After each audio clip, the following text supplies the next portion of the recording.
Clear my mind, Lord, and use it for your glory. And finally, remind us, Lord, that you said, "Blessed are the peacemakers, for they shall be called children of God." Amen. St. John Baptist de La Salle, Pray for us. Live Jesus in our hearts. Forever. Thank you, Naya. Okay, my name is Kaya Johnson Mounsey. My pronouns are she, her, and hers, and I am the Director for Equity and Inclusion here at Salle Prep. I'm really happy to be here in community with all of you. So we will have an opportunity to ask questions of our wonderful panelists, and some of you have used that already. So as you do that, we just ask that you keep a couple things in mind. So I have a couple questions that I'm going to go over. So how will I demonstrate respect for others, their differences, and similarities? How can I support the safest container possible for brave and authentic truth-telling for others and for myself? What values do I hold that will enable me to contribute meaningfully to the purpose at hand? And then finally, how will I show grace if conflict arises in me or in the group? So please, just as you consider asking questions in our Q&A section, just keep those and hold those in your minds and hearts. Thank you. Thank you. Thank you to Ms. Mounsey, and thank you to Naya. Before we introduce our guests, our panelists this afternoon, I want to give our amazing student leaders an opportunity to introduce themselves. So again, in no particular order, just go ahead and unmute yourself, who you are, your position at the school and leadership, and your grade. Hi, I'm Mary Grace. I use she, hers, hers, and I go also by MG. I hold the leadership position of Officer of Service, and I'm a senior, and I'm just really glad that we are able to have this conversation and have all of these incredible people come and speak their truths and speak their stories so that we can be, as a community, more educated and we can have a impactful and a meaningful conversation. Hi, I'm Cameron Houghton. I'm a sophomore here at LaSalle. I use she, hers, and I'm also a member of student council. Very happy to be here today. Hey, Hi, I'm Nicholas Hunton. I'm the treasurer for the Black Student Union, and I'm kind of nervous but also excited to be here.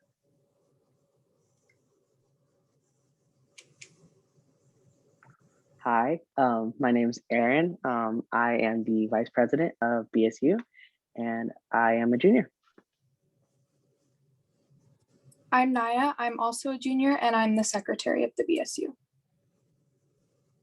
I'm Olivia, and I am a senior, and I am also senior executive officer for student council. My name is Simon. I'm the junior officer for our school. I'm also the public relations officer for BSU.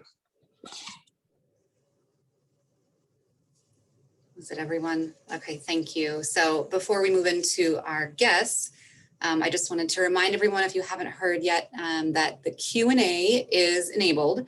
So if at any time during this next part of the conversation you have a question, you can type it into the Q&A and it will go to this entire panelist, including our students and our guests. So just keep that in mind and keep the norms in mind that Ms. Mounsey shared as well. But know that's an opportunity for you, and that we will return to those Q&A questions when we get through a few that we have scripted out for us. Okay, so now I would like to turn to our guests and turn to our student leaders who will help introduce them. So Aaron, I believe you're getting started. Thank you. Yes, thank you. I'd like to start with having Mr. Pedro Scotto introduce himself. Mr. Pedro Scotto works with the Urban League of Portland as the Education and Employment Programs Manager. Mr. Scotto.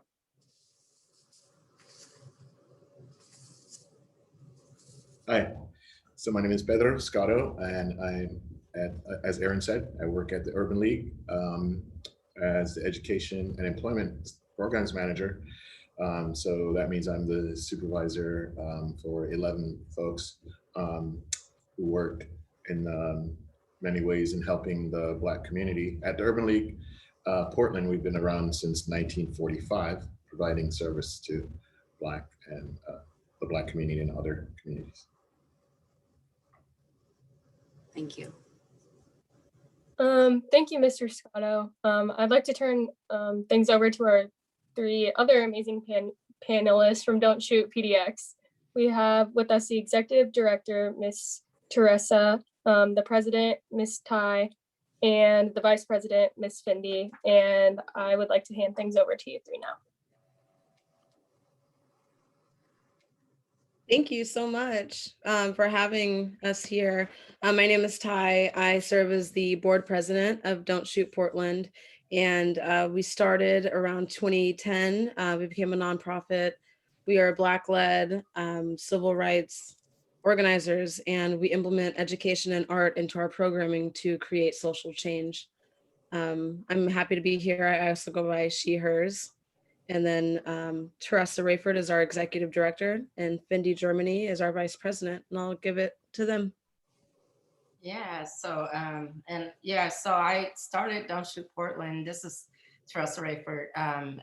After the uprising in Ferguson, Missouri, following the death of Mike Brown. And in our first year of community organizing, one of the biggest things that we realized was an asset was community engagement. And hearing that there are so many members of the BSU here, it reminds me of, the winter of 2014 up until the spring of 2015, when the youth organizers were talking about how they were going to get BSUs throughout the state of Oregon. So I'm just excited to be here, and also to, be able to participate in the programming that is being developed in partnership with your school. Thanks for all the work that you're doing. Bam, bam. Hi, everybody. Findy, as everyone said, Vice President of Don't Shoot Portland. What that looks like various things, but it mainly focuses on like developing community and like whatever that entails. And that's a part of this right now. And so why I said yes is because I feel like a lot of times the universe kind of like just like positions things in place. And I was like already kind of doing some previous research on just like the Catholic church's place in like his history in Oregon. And I had also went to a Catholic high school. And so when this opportunity presented itself, I was like, of course, like it makes sense, So and what I'm hoping for out of this panel discussion is for people to, learn something, gain a perspective, but also participate in that dialogue, right, that is needed. We might, and that looks like various things, right? So, and we'll get to that. So happy to be here. Thanks, y'all. Thanks. We're very excited to have you here. And we also have Miss Maddie Hodap, who went to a Lasallian school and was a Lasallian volunteer in Brooklyn to Portland. And now they work for the YMCA as a youth program organizer. Any words, Miss Hodap? Yes, good afternoon, everyone. Thanks. Same sentiments as everyone else. I'm really excited to be here. As Nicholas said, I am a youth support program manager with Youth and Family Services at the YMCA in Minneapolis. My main job is to provide independent living skills workshops for youth who are in foster care, youth who are experiencing the justice system, are on probation, youth who are sexually exploited or at risk of being exploited, and also young people who are homeless and highly mobile. That is a demographic of young people that we work with within Youth and Family Services. And I said yes, one, because Mrs. Mayor, you can't say no to Mrs. Mayor, but also I am someone who has always known that I was going to work with young people and not necessarily work for, but also like work alongside. I think that youth have the answers, and I don't think adults listen to them enough. So, again, I'm super excited and honored to be here, but I know that our young people have answers as well. So I'm excited to hopefully hear from youth too.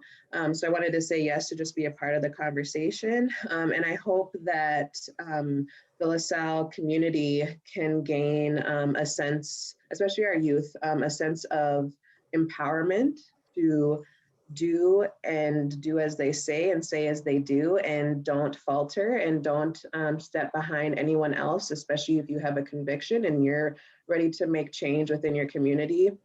Don't the like, don't go for no. Like there's always an option or an opportunity for you to step into your truth and to step into a space that will allow you to create social and equitable change for our communities. Thank you all so much for your introductions and for saying yes to this opportunity. Our juniors have a handful of lessons and prayers about Black History Month, and we have had our school-wide awareness as well.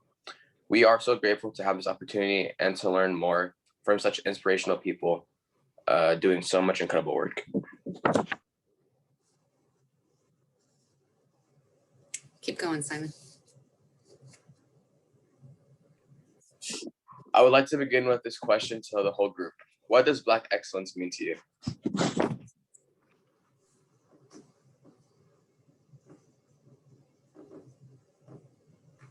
Well, I'll go. I think it means so much. I've been thinking about that question since I knew that like it was going to be like a topic. And I think it's very, very layered because what I was thinking about earlier is this idea that in understanding Black excellence, you have to actually understand like the struggle it is to be identified as Black, right? And then you have to find the excellence in that. So, so it was like and I don't want to like add a tone of like negativity at all, right? But like it's like dark at times, right? But it's also very light and beautiful and like sunlight, but it's very layered. And so it's many things. It's history, it's present, it's art, it's so many things. And I really want that to be a very walk away with moment from this, is that it is so many things. So yes, that's my idea. For me, Black excellence is never stopping, always continuing to move forward, learning from every situation that you're involved in, allowing failure and triumph to happen and adding it to your character so that we can continue to kind of like learn and teach by example. In my community, most of the courage, you know, like where I got my courage and like my ethics and value was from seeing unnecessary struggle. And when I say unnecessary struggle, I'm talking about we live in oppressive systems. We live in a state that is, you know, it's sanctioned violence against us, and it has perpetuated, you know, policy that harms us. But watching the determination and the overcoming of so many people in my life, even especially children, through all of it, that to me is Black excellence because it's unstoppable. I remember at the beginning of the year when New Year's happened, everybody was like, Black people got superpowers. And some people didn't understand what that meant. But it was like, even though we had the challenge of being stolen people brought to stolen land, that we've always been able to hold on to our humanity, and we've never let the layers of violence and white supremacy like take over our bodies and our spirits and our minds. We've always been able to control that response of violence to people that other us and don't include us and sometimes harm us. And that is a function of excellence, because that means that our ability to love is just so amazing and so big. And I just think that that is why we shine. And yeah, thank you. So my idea of what I see Black excellence, first of all, the Black man has been here since creation. The Black man has been in the US since the inception of the nation of the US. We've made major contributions to across the world in this country, and we continue to do that today. Even though there's segments of the population that does not recognize us, does not treat us fairly, we persevere through 400 years of oppression. We continue to shine. Black leaders, athletes, scholars. If you think about what's happening right now with the pandemic, there's a young sister down in Maryland that was part of the developing the one of the vaccines, the Moderna vaccine. You could look it up. So if there's any point where you doubt your Blackness and our excellence as Black people in this society, this community, just do a little research. And I say research lightly because it's research. You're looking for something, right? They tell you research, but you're looking research when you pronounce it that way. You're going back and looking at something that was presented to you. So if you look at history, the stories are told by the winners of the wars, right? That doesn't necessarily mean what they're saying is right. So what I want to say is challenge what you hear and what you see. Revisionist history. There's so many things that happens, and then even an example, the statue that was put in the park recently in Portland. Like people are like, what? A black dude was part of that? Lewis and Clark? Yeah, that's real. That's Black excellence for me. Thank you I'd so like much to- for all the answers.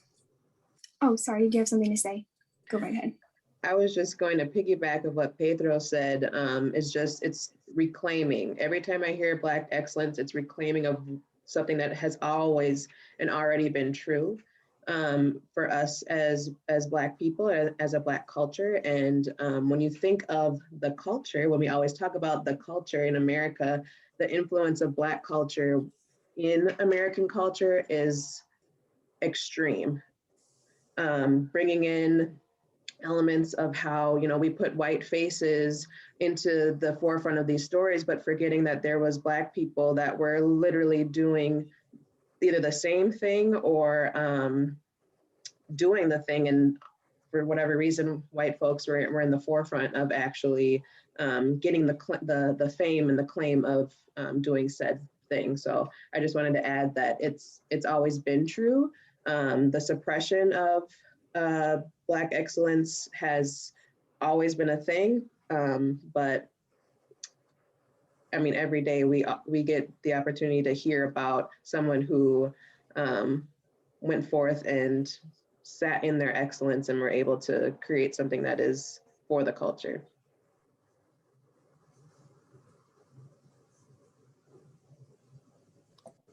Thank you for those answers. It's really moving. So, who has inspired you in your life, and how has that affected your commitment to Black Lives Matter and celebrating Black people? I would just like to say, in addition to being, board president of Don't Shoot Portland, Teresa Rayford is my mom, and mothers are just, to me, superhuman. I know that that's a hard title, but from from birth to now, she's taught me so much about survival and resilience and how to treat others, how to treat myself. She has been such a role model to me my entire life. When she was taking care of me as a single mother, with my brother, and making it look easy when I had no idea that those were some of the hardest moments of her life. The things that she went through and struggled in order to survive as a Black woman in America. One of my earliest moments is actually, on our way to Texas, and we encountered a racial attack where there were people banging on our door, calling us the N-word, young children. I was about 8 years old at the time. My brother was 9. And we were enduring that. These people that were banging on our hotel room door because they were staying in the same place. It was a very white town called Snowville, Idaho, actually. And my mom was very young at the time. Me and my brother were with her. And she got up, instead of having us hiding and scared. That was the scariest moment of my life. There were Confederate flags outside. There was nowhere else for us to stay on our way to Texas. We were moving from Portland. And the fact that she got up, went over to the door, knocked on the door, and then gave them a piece of her mind and, said, "How dare you teach my children about racism? Like, I hadn't gotten to teach them that. Why did you have to do that for me?" And the moment that I realized how much strength and how much it took for her, courage, bravery, just so much, that night will always stick out for me, because I realized what a source of power she was, and how she has always valued life above all. So she's my fiercest protector, and she taught me how to care for myself and what it meant to be Black and what it meant to love and protect ourselves. And that's also, I celebrate her every day. So she's teaching me how to be resilient through all of this. And that kind of answers that question for me. I didn't plan to get all emotional, but there it is. I'll jump in because I feel like it's my segue. Thank you, Ty, because I feel that way. Yes, that's your mom, so it's like a different perspective. But when I think about people that influence me, I'm influenced by like many things. But Teresa is definitely influential, right? Like just like her take as a human about being compassionate, right? On a macro level, but also like seeing humans being developed is like, I think it's like a skill, innate skill that she has. And so she has been highly influential, especially growing up in Oregon for myself, understanding like Black culture here. Cause I mean, I guess when you're living within it, it's different than like when you're like analyzing it. Right. And so learning more of the history of Oregon made more sense to me about like my present, like in the moment interactions that I'm having growing up here. And a lot of that history I didn't know about prior to meeting Teresa. And so, but and getting involved in a Black Lives Matter movement, like being almost scared sometimes to say like Black Lives Matter, you know, but like being empowered to say that. And it's layered. It's very layered. But it's a part of like our story, right? It's a part of one of the reasons why we're sitting here. Maddie had mentioned something. Oh boy, she said, let me see. Always opportunity to step into your truth, right? And throughout history, like we have to be able to step in our truth. Like there's this moment, I'm sorry, and I'm rambling, and then I'll cut it off. But there was this moment where some individuals were having a conversation about a statue being removed. And their truth was that it used to be normal. So it's okay for that statue to be here. You know what I'm saying? But our truth is like, what? Like, that is America for us. You know what I'm saying? Like, wait a minute, just be okay that like the law has changed now. But what about everything else? You know, and that's influencing for me. Like even those experiences, like we are literally living amongst one another with all these different perspectives and all these different experiences that like, literally we're just like these tiny itty bitty little things on this universe, like all living amongst each other, creating like all this energy. It's interesting.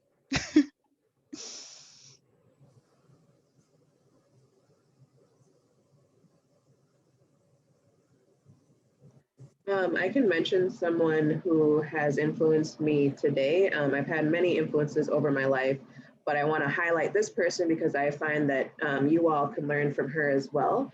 Her name is Marsha Howard, and you can find her on TikTok and on Instagram. She is currently the leader, I would call, of George Floyd Square, which is in Minneapolis, where George Floyd was murdered. And she is a part of a collective of community members who are protecting the square. I don't know if anyone has done any current research on what Minneapolis is looking like right now, but at this time, George Floyd Square is a space where a lot of community organizers are coming to do equity work to, again, protect the block. And she has been the one person that has been consistent. She used to be a high school teacher, and ever since she found out that George Floyd was murdered, she lives like 2 houses down from that corner. She has now been, like I said, organizing and staying literally overnight at George Floyd Square. So for me, she has inspired me to do the hard things. Like she is letting go of her commitment to teaching students to secure and protect her community as a whole. And I find that to be extremely, like, another thing, you know, you can take it as it is, but a stereotype of Black women is that we hold down the community like no one's business. And it always has been us to wipe the tears clean up the scrapes on your legs, anything like that. And she is it. I'm speechless in regards to like how she has really shown up for our community and even for herself. But again, I would encourage you all to look her up and even connect with her. Yeah, that Marsha Howard would probably be the person that I am truly inspired by right now to live for the community, really. So one person who inspired me, another thing about me that y'all don't know, I grew up on a little island 90 miles from Cuba, Jamaica, awesome place. And so, you know, that's a predominantly Black country. And so I feel extremely privileged having that background and then coming to America, right? No pun intended about the movie, but a person who I saw that I resonate with in resilience is Nelson Mandela, right? All of that he went through. And then the white majority in that country thought that once he was released from prison and then he became the president of that nation, there was a lot of assumptions that people thought were gonna happen, right? So one thing that you don't hear a lot about in media or any space is a whole lot of the Afrikaans people, like they fled South Africa because they thought the Black people were gonna do to them what they did to them, right? And that never happened. Nelson Mandela talked about peace and unity and moving forward as a Black nation worldwide, you know? So when people say like minority, we're not minorities. You look at the world, we have presence. And so I think that's one of the things that I want as a takeaway from this today is for us to, and Bob Marley said this, emancipate ourselves from the mental slavery, like the stuff that we've been taught, his story, get it? His story is not our story. Someone who I'm inspired by and that I just wanted to share love with today is Venus Hayes. She's the mother of Quantas Hayes, and I met her after her son was murdered by the Portland police in 2017. Just recently, they settled with the city because of his death, and the fact that she was even able to fight, the courage that it took for her to carry that fight and to have that with her children instead of being able to mourn her son. And so many parents in that same situation that never expect that their child is not going to come home.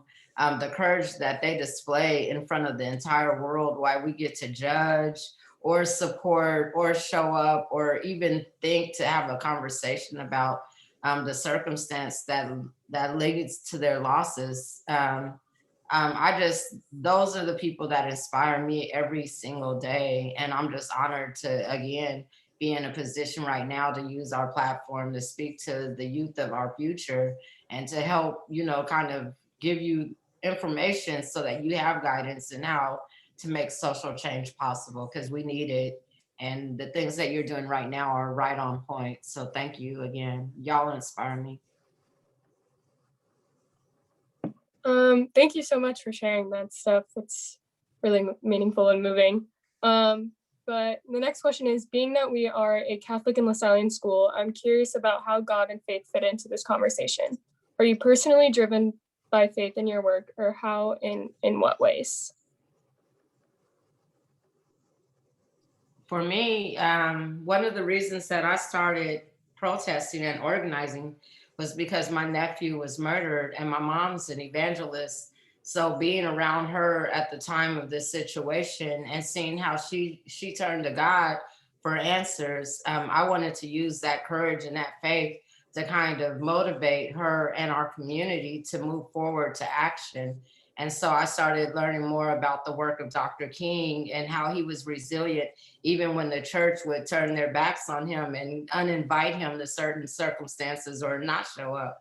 I've had to rely on the faith that they showed to keep going forward, even when I lost my own faith so many times because I couldn't, you know, provide answers to our community the way that you would want to, but you can always see in the word that these circumstances have happened before.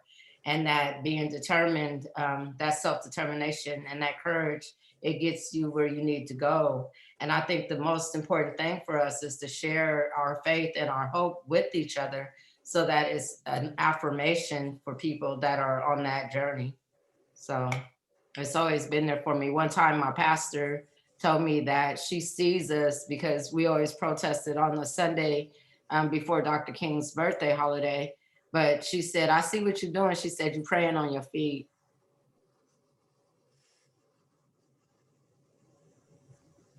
I think that's beautiful. I'll go next. So how do I articulate this? Okay, so growing up, the automatic understanding faith conceptually, I guess, was only in the idea in relation to church. And so as I've grown, I've grown to understand that, like, I have to find outside of just the church, but the faith within myself, right? Like the God in me. That's something that Teresa also like exposed me to, like the God in me. So I was exposed a lot to church as a child, and I gotta sing a kid. Cole, please, baby. The influence, my point is, the influence of, like, I guess, analyzing and just getting different perspectives on, like, different churches, different faiths, different religions, and aligning that up with just life in general and life's experiences. Like, you learn to find that, like you have to find that confidence, that faith, that trust in life, right? Especially when a lot of the life, I mean, this is not everyone's experiences, but when you can identify, and when you know somebody whose life has lacked, or has, I don't want to say lacked value, but maybe they've seen it that way, right? Or maybe the circumstances weren't as privileged as others, right? So we have to find that value in that faith to make better, to look at the sun, to not see that the cup half empty. So it's driven by, like, a lot of work, right? Teresa said, praying on your feet, like the walk through life, like it is definitely driven within the work. So yes.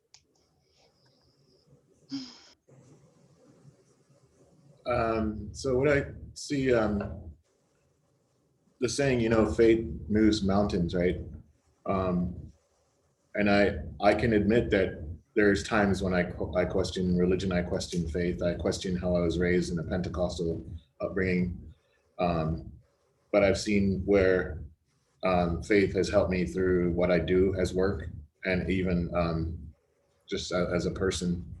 And so there's some things I take from religion, in the sense of, like, loving my neighbors, and making sure that I'm treating the people that I interact with, participants, clients, with dignity and respect. Like we've seen in the past year, that there are people who say they're Christians, but their behavior is hate. And so I think we all have to take our own, we have to take our own leap of faith, so to speak, and understand what our truth is about religion and faith and how we feel. Nobody else, my mom used to tell me this. She's like, I could go to church for 50 years and I passed away, and that doesn't determine, like, what will happen to you with your salvation. So we all have to do it for ourselves. We have inspirations around us, and we should take those inspirations, but you have to do it yourself. And your actions impact other people. And so I think faith is kind of like a gateway to doing great work. For me, I was born and raised Catholic. I did attend De La Salle High School here in Minneapolis, and of course was a LaSallian volunteer. And so faith was a big part of my life growing up. But as you all probably experience, or maybe have experienced right now, and a lot of with what Pedro has said, is you're going to discover what exactly, like, faith means to you. And for me, organized religions, I just found out was not something that I could relate to. I'm also a part of the LGBTQ community, and for me, the space that I was in, I didn't feel welcomed. So my goal was to actually step into spirituality. And within my spirituality, this last year, I spent time connecting with my ancestors, and that has done wonders for me and in my work, especially at times when I did and have felt hopeless. I have a 2-year-old son, and unfortunately, I didn't want to see the video of George Floyd being murdered, but I saw it and I heard him. And when he called out for his mother, I saw my child. And so during those moments, I was like, why, why would, we ask these questions, why would God allow this? But, again, I always lean, this goes back to the Black excellence piece. I always lean back into what my ancestors endured and how they survived. And I know they survived because I'm here. So my whole point is that for me, my faith and spirituality sits in the space of my ancestors and what they went through and what they accomplished in life, and how I know I can still persist on even when the world is against us.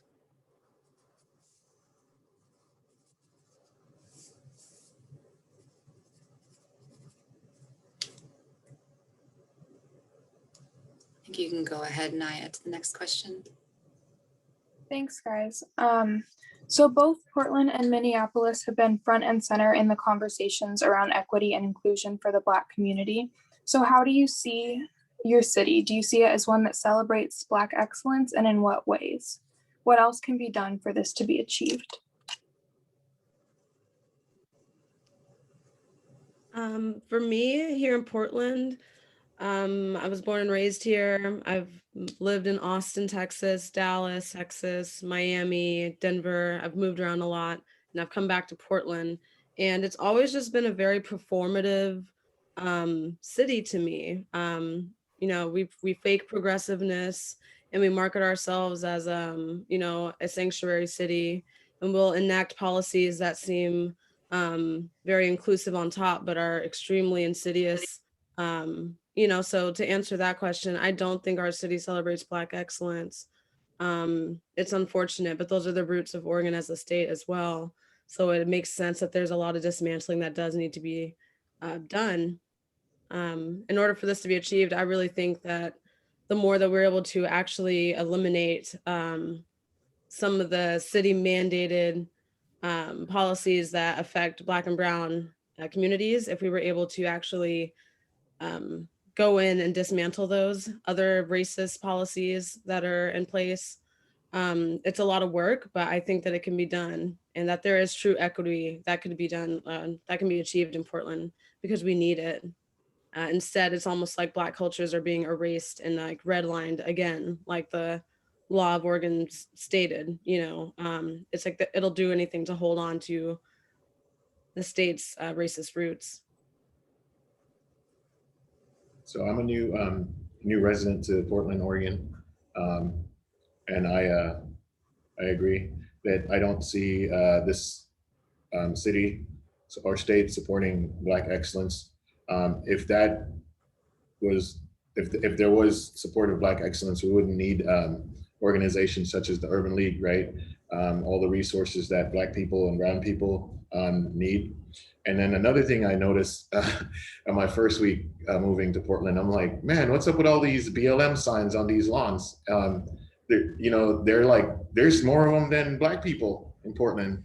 And I had an interaction with an old white lady about the BLM sign that was on the lawn, on her lawn, just asking like what that meant to her. And I wasn't shocked at the answer. It was, she got it at church. This is before COVID started. She said she got it at church. They gave it to her church. That was her understanding of the sign, right? So I think more needs to be done. Right now, the Black community is most impacted by this COVID pandemic. We're the first to lose our jobs when things happen. The unemployment rate is skyrocketing. It was prior to the pandemic, and it's worse now. We're last in, first out when it comes to employment. We've been struggling for a long time because of implicit bias and racial policies in the whole country. And so I don't see where the excellence is supported. In order for it to be achieved, we need to have a space at the table. We have to be in places where decisions are made that impact us. And I don't really see anyone in power relinquishing that, right? But we're going to keep persevering because we're resilient people. When we have no choice, that's what we got to do. I would say in Minneapolis, very similarly to what Ty said, performative inclusivity and trying to raise up the voices of Black folks. I do, however, would like to say that a lot of our communities in the lines of Minneapolis and St. Paul that are predominantly African-American or Black are doing the work themselves to bring up Black excellence. We have a lot, just in the next month, we are gonna have a block of Black owned businesses on one block in South Minneapolis. There's gonna be she does juicing. There's a Black Table Arts that is supportive of Black writers and Black speakers who want to enhance their voices and be able to tell their stories in a creative way. And then there's also a new healing space that is geared and created for Black people in the community. So I think Black folks are doing the work to enhance and raise up Black excellence within the community, but I think as a whole, everything else is pretty performative as well. I think some things that need to happen are having more leadership opportunities for Black people. If there's going to be community boards, it should look exactly like the community. If my organization, for example, I'll be honest and true, the fact that our program reaches predominantly African-American, Latinx, and Somali communities, we don't see that in our leadership team. So leaders need to also reflect our community as well. So, yeah. One of the things we did here, we didn't see, and I agree with everyone that has said something, so I'm not gonna say those same things again. But what we ended up doing was we engineered really effective ways of mutual aid so that we could develop support networks within our communities using social media and just bridging, so many critical resources during the wildfires, during the protests, when we needed lawsuits, when we needed to get PPE supplies, food. We were able to start bridging and developing networks because of the performative value of our city. We were like, okay, well, since everybody has a Black Lives Matter sign and we know that we don't actually have the sustainability or the relinquishment of that white supremacist ideology in giving, let's utilize this effort to kind of really bridge those resources into our communities.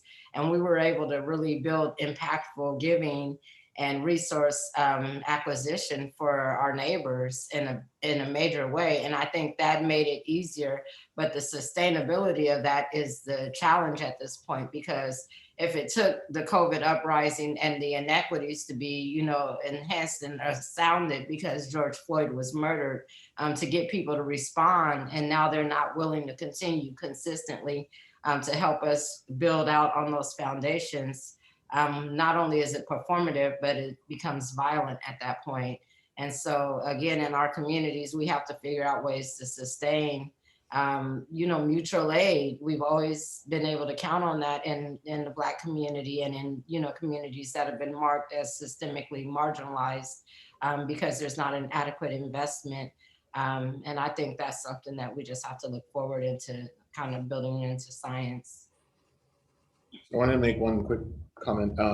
So the Urban League has, throughout this pandemic and last year, have given out assistance to Black residents, close to $1 million in rental assistance, food boxes, providing digital equipment such as phones and laptops to help people get back into the workspace. And so that's kind of what I see as the city's not doing it, but the Black organizations are collectively like taking care of its own. I'll go now. So I'll piggyback and just agree with everyone else said. Growing up in Portland, the realizing like participation, even sometimes like in this performative atmosphere. But as I mentioned earlier, even understanding how that plays into the history of Oregon, right? And like it once upon a time being like this white utopia, right? And like what that means for others, quote unquote, right, who come here and establish here, and what implicit behaviors and all that other kind of stuff they're going to have to deal with. And so not only here in Portland, but just in general, but I live in the Oregon area, like what can be done. And I truly believe, and I believe that's a lot of the work and like mission, a lot of the work that we do is like, we have to stop submitting to like oppression, you know? And so that looks like redevelopment, right? And that has happened many times throughout history. And as I like look around just in Portland and then look around to like the larger world, how much of it is like so embedded in white supremacy and like all these like xenophobic like type of things, right? But it's just so normalized to us. It's like even the bills that we use for cash, those are symbolic items, right? Of just history that is just like so second nature, but it's so much. It's even that simple of things that can be layered, right?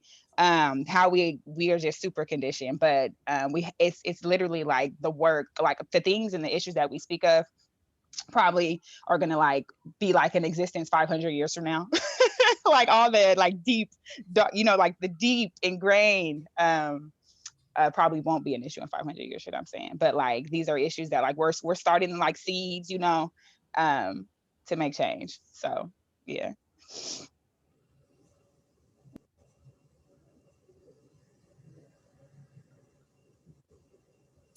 Mary, oh, go ahead. Yeah, I want to say thank you for all of those answers. And I think just kind of to piggyback off and add another question, in a predominantly white school and a predominantly white state, what can white people do to become allies? And what does it mean to you for someone to be a white ally? And so your voice, that's one. You're in a place of power and privilege. And so when you hear things that are not right, not fair, not just, say something. You speak for, if you want to be an ally, speak for your colleagues, your fellow students, your friends. And then also understand the challenge that your white colleagues and fellow students have to deal with every day, not by choice. And then understanding the implicit bias that exists. And I think that's a start. But the voice is the most powerful.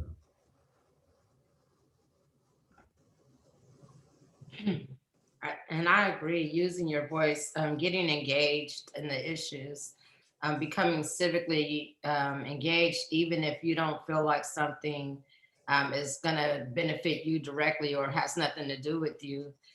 The biggest thing that I've learned in the last, 10, 12 years of my life, being an active organizer in our community, is that the influence that you provide to the people that do have access to power, that's a huge benefit. That is a huge benefit for the community at large. But the largest benefit that you get as a community organizer is not just showing up and speaking on their behalf, it's educating them on what's happening and encouraging them to participate. That is a power tool that is not used enough. What I've seen is people that we put on a pedestal, that when we elect them, we believe that they are rallying our cry. They're there to use that bully pit to support us, but they use the bully pit to alienate us and to exclude us. And we can't have that, because we see where we're at right now. We know that collectively we're better. So we just have to continue building that mandate in our everyday life. I think if we want social change, the youth have to start developing those communications and networks, and they have to consistently add that value to their lives on a daily basis. That just has to be a part of your life, you know, just like technology. I'm going to check my social environment, you know, I'm always going to be on it. But honestly, I believe that that's what it's gonna take. And I think that white people, because of the privilege of finance and opportunity to influence brands and businesses and agencies, you have to use your voice more, and you can't always go to Black people and re-traumatize us. We're not all consultants. We're not all in that same skill set where we, you know, demand accountability from our leaders, and we're, you know, dealing with this movement work. And so it's kind of harmful being subjected to that, you know, hey, what should I do to help Black people today? And Black people are like, what? Are you asking me that because I'm Black? That's racist, you know? And to think that just because that Black person is your friend or something like that, that it should be okay is not okay. It's the same thing you would do if you felt bad about something that wasn't happening to someone you know, or even an animal. And that's the shameful part, is that I've seen people be more empathetic towards animals. Not to say that, you know, animals deserve to be harmed, but then they have been for us. They don't ask questions on how to care about a lost puppy, but to have to ask questions about what to do about lynchings in your community that are happening in 2021, that are happening in your lifetime. We have to change that reality, marginalize those others, marginalize the white supremacists, do that. Also, I would definitely say, like, don't be afraid to mess up, and don't be afraid to say the wrong thing, because when you do say that, or I guess you might not know that it's wrong until you find out that it's wrong. But if you just stand idle and stay quiet, then you're not going to know that whatever was said or whatever was done wasn't done in the way that is actually honoring and respecting Black people or people of color. So always be willing to, like, again, like everyone said, use your voice, but be okay with someone telling you, no, you're wrong, and allowing that space to learn why, allowing that space to learn how you can correct that wrong, and then again, bring it to your peers. The biggest thing, again, that I want to stress too is that the resources are at your fingertips. They are everywhere. I don't know if any of you are on social media, but I'm telling you, there are people giving resources for free to show you and to tell you how to be a white ally.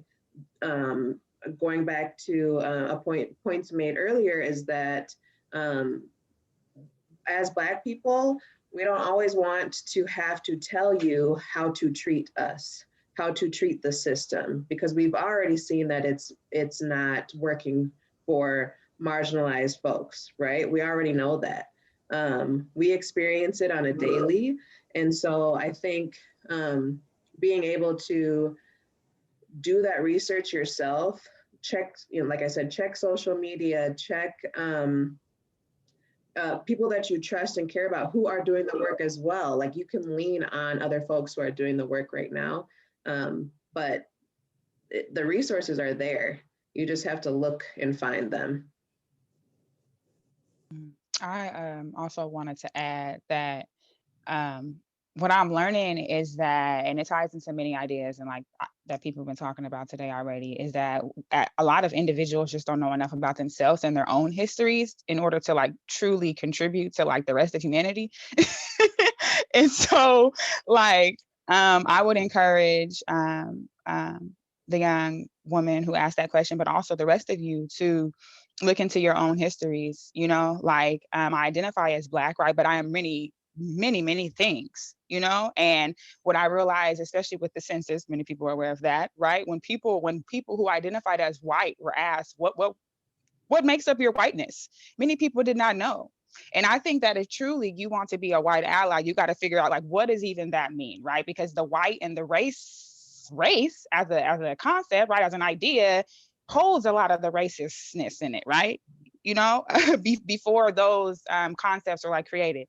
And so I would advise, right, y'all to continue to research yourselves, think about y'all ancestors, as was mentioned earlier, in your history, and relate that to as best as way you can to your allies or your, you know, the people you're trying to advocate for or support, but also understand, right, we are all different beings, right? We have some similar experiences, right? But we may have the same name, but we're literally different people. You know what I'm saying? And so understanding that we literally have different experiences, and maybe like, you know, gathering more researches and like, oh, okay, some of those people have those experiences and some of those people from this have that experiences.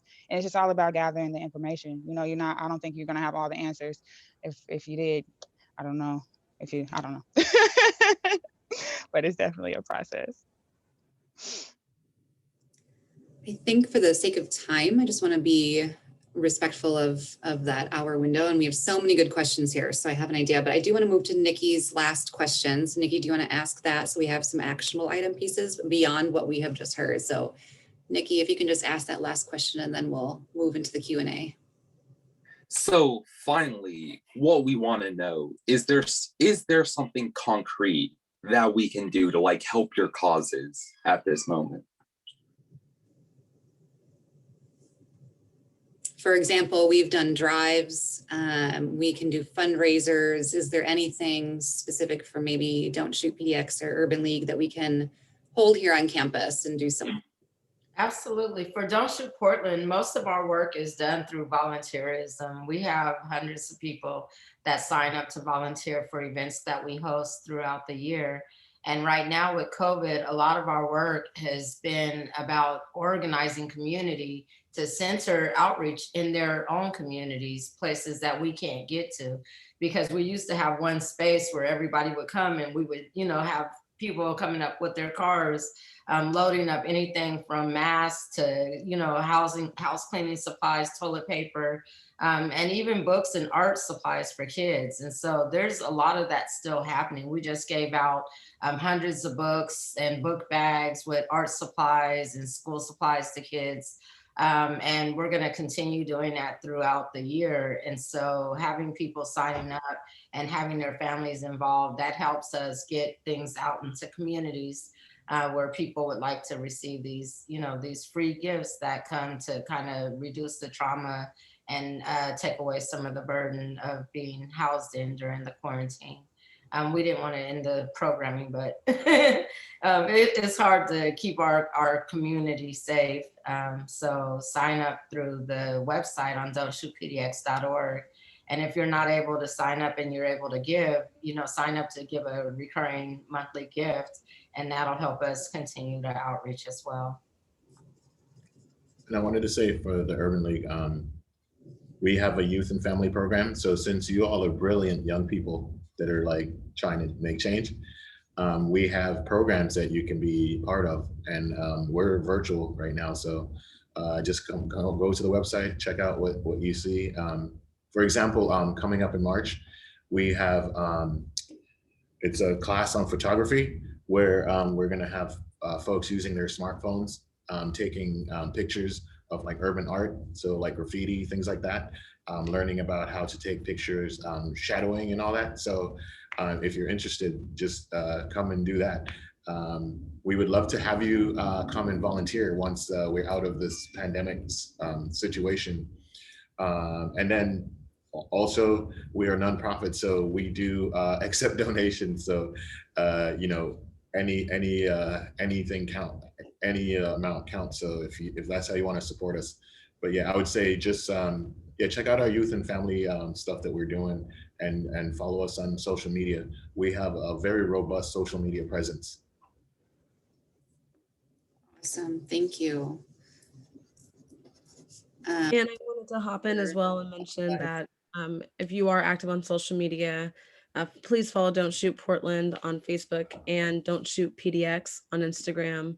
We do a lot of our announcing on Instagram as well. and a lot of our events and virtual curriculum is on there as well. Thank you.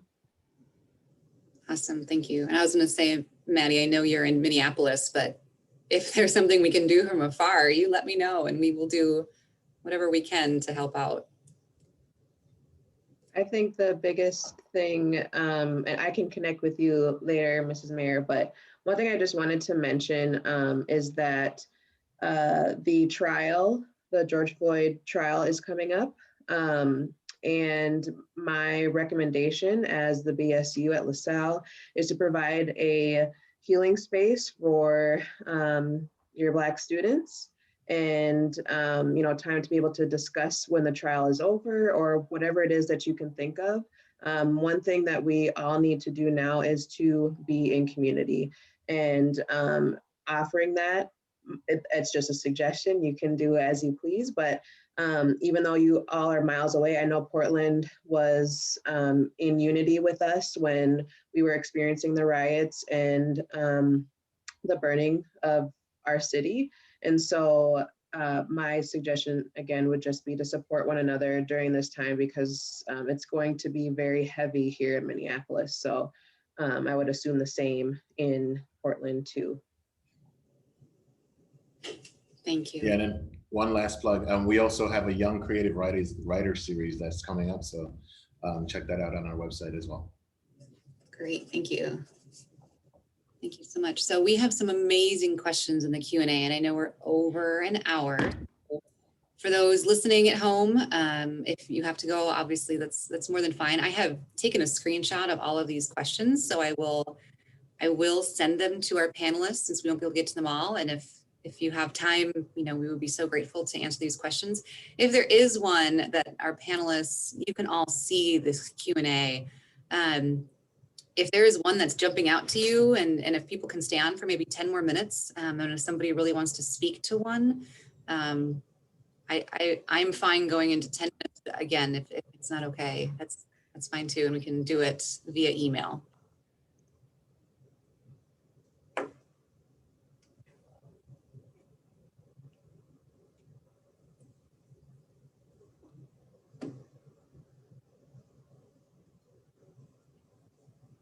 So are we like picking any question, or what Yeah, just to take a moment and read through them. And if there is one that's particularly speaking out to you that you think we can address in the next 10 minutes, feel free to just speak up. There's one from Sawyer that says, what was the response from the African-American community to the protests over the past summer? And just like, one of our panelists said, we're not a monolithic people. Everybody doesn't have the same response to a lot of things. But being on the front line and providing PPE supplies and resources to community members that had been locked up, like in housing facilities where people weren't there to receive their rent and they thought they were going to get evicted. Just all the different things that a lot of people had to worry about: credit, evictions, being over surveyed in their communities, being afraid to go out because they have a mask on and the police might be an issue because, all the security issues, not being able to have access to resources. When the protests happened, there was so much more communication in our communities because people were showing up to protest. We had hundreds of thousands of people going out to protest. And so that community communication happening helped increase the opportunity to get mutual aid out to those communities that were, just overburdened with the response or the lack of response because of COVID-19. And so it became a whole partnership with our community that not only did we know the trauma that was being experienced in Minneapolis, but we knew that trauma and those inequities that caused the root violence that allowed the murder of George Floyd, that we all, we were all George Floyd at that point. People saw their neighbors, people were concerned about the safety and the well-being of each other. And so it was easier to kind of build that distribution resource. And so that's just to answer Sawyer's question. People were happy that they had neighbors that actually showed up for them.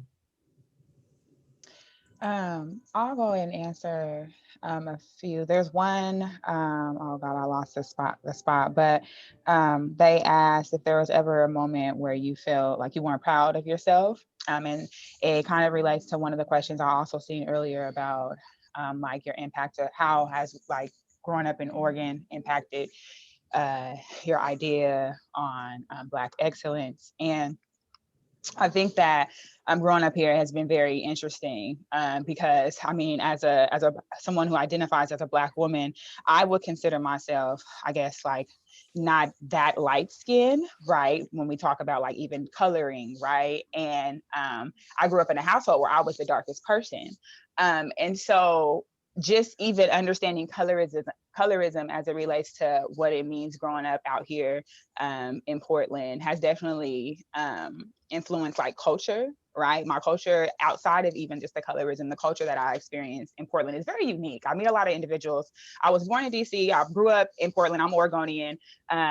And so, but there's this very, I believe, and people come and visit, there's like a distinct, like interesting culture. And I believe as more people are coming, because Portland and that area has become more populated over the years, like it's starting to become more blended, right? But the time in the 90s that I grew up, it had a very distinct, from my experience, culture.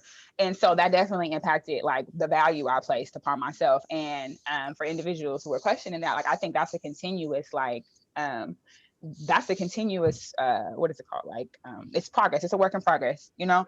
And that will contribute, the more that I see in myself, the more that I'm like, the layers that I'm shedding and the things that I'm finding out and the kind of the puzzle pieces that I'm connecting, is adding more to my value, right? And so environments, I'm one that definitely believes that environments obviously have a play on an individual's makeup, right?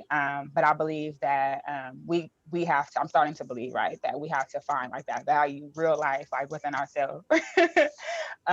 Even sometimes when it's like all the crowds around us in the barrel and it's like really hard, like we have to be able to do that in order.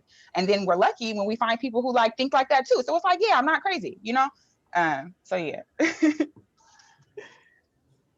So the question I would like to answer is from Kate Collins, and her question is, what organizations are good to donate to? I would say just go ahead and whatever one resonate with you, like that you feel moved and that their mission aligns with what you believe. I mean, you're in this space, so I see some insight into that, right? So that's how I would go. That's the practice I use to donate to organizations.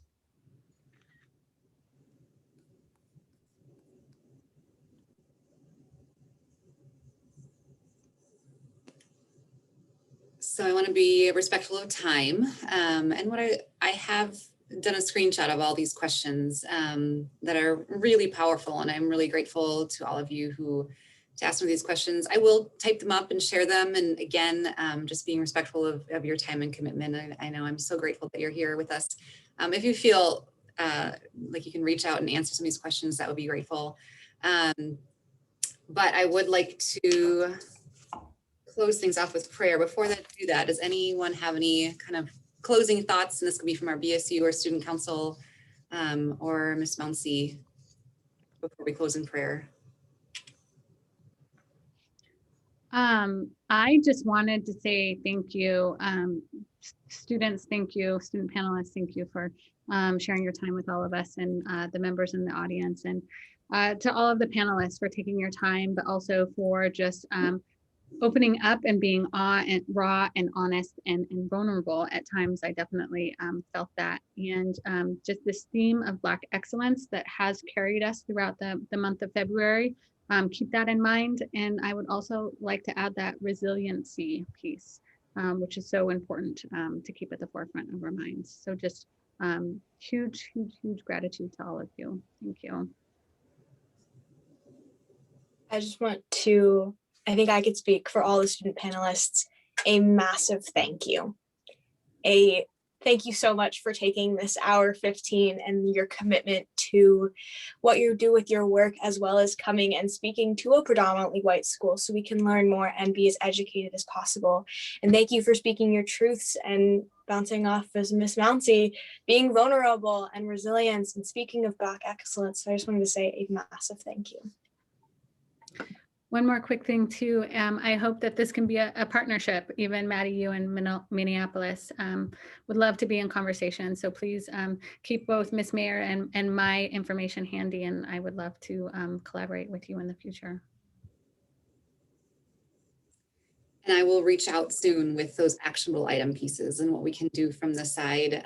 We are starting a hybrid model here just this week, but even as we have been fully digital, we have still had success in doing things for other nonprofits. And we will be in touch about that, and I'll be able to offer up some of these questions too. And so thank you so much for being here. Thank you for sharing all of this with all of us. I'm very, very, truly grateful. And we would like to close it in prayer. So back to Mary Grace. Let us remember that we are in the holy presence of God. Jesus, our brother, revealed God through your wise words and loving deeds, and we encounter you still in the faces of whom society is pushed to the margins. Guide us through love you have revealed to establish the justice you proclaimed, and that all peoples might dwell in harmony and peace, united by the ones that bind us to each other and to you. Amen. Saint John Baptiste de La Salle, pray for us. We have Jesus in our hearts. Forever. Okay, thank you so much. We will be in touch. Thank you to my student leaders for being here. Thank you for those who are in attendance, even as we went over a little bit. Thank you. So. Thank you again, Sarah, for the invite. Absolutely, it was wonderful to get to know you and meet you. Thank you. Thanks, y'all. Very grateful. Thank you, everybody. Good job, students. Thank you. Bye-bye. Thank you.